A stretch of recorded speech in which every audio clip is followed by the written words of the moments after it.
Scoring that all-important athletic scholarship. How to make a college think they'd be crazy not to have you. Helping you get your day started. This is Good Day Tampa Bay.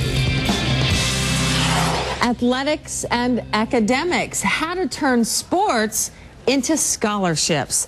Joe Runge is a college counselor for the Sarasota Out of Door Academy, and he's been giving us lessons on getting into college, staying in college, and making the most of the experience of application.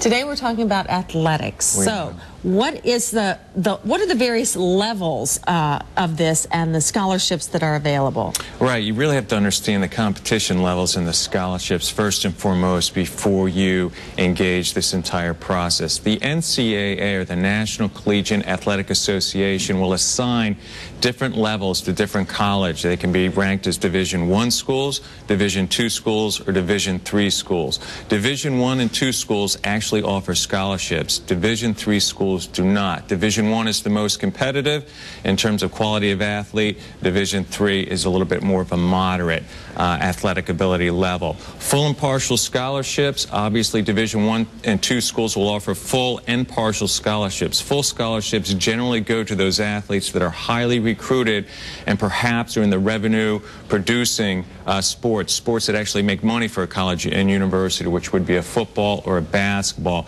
In the parallel sports, a swimming or a track and field, where it's not necessarily team oriented but individual and not revenue producing, a college or a college coach may split up a scholarship. He may give one runner full tuition, one runner board, and another one room. He can get 3 kids in for the price of 1 scholarship. And what are the eligibility requirements then for the student athlete? Right. If it's a Division I and Division II school, all those types of potential athletes have to clear through something called the NCAA Clearing House. And actually, that's just an organization that will take a look at your transcript, your credentials, and your SAT scores to ensure that you have minimum competency to not only get into college, but actually participate in an athletic program. Students also have to be admissible. Some students are under the impression that if they're being recruited, it doesn't matter what their academic achievement is, that college is still going to take them. However, there are rare occasions where you may have, again, a very marquee, very highly recruited player who may not fit the traditional middle 50% range of GPA and SAT, but that person's a real program changer or can bring unprecedented publicity to that school. They may dip down just a little bit lower to take that individual. Now, the extra weight, and that's called the extra weight, actually, in the admissions process, sort of a special consideration. All right.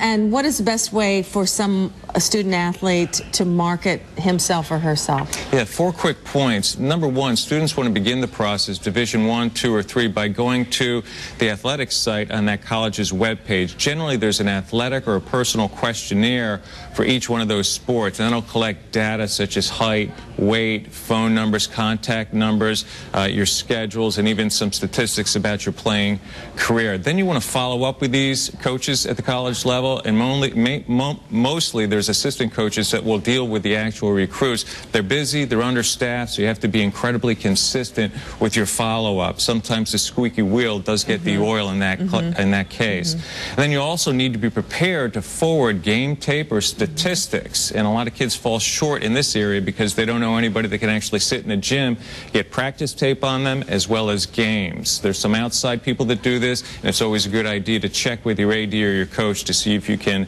bring that together. And then lastly, you have to involve your high school coach and/or a club coach if you're working outside the interscholastic competition levels. Those individuals have a very good idea of who can compete at the Division I, II, or III levels, and they're great advocates for you, and a lot of them have contacts with college coaches as well. Okay, some good advice. And talk to your college counselor at your high school, because they are full of this kind of information. Good idea. All right. Thank you very much. This has been very insightful, and we'll all get there or have been there one of these days. Thank you.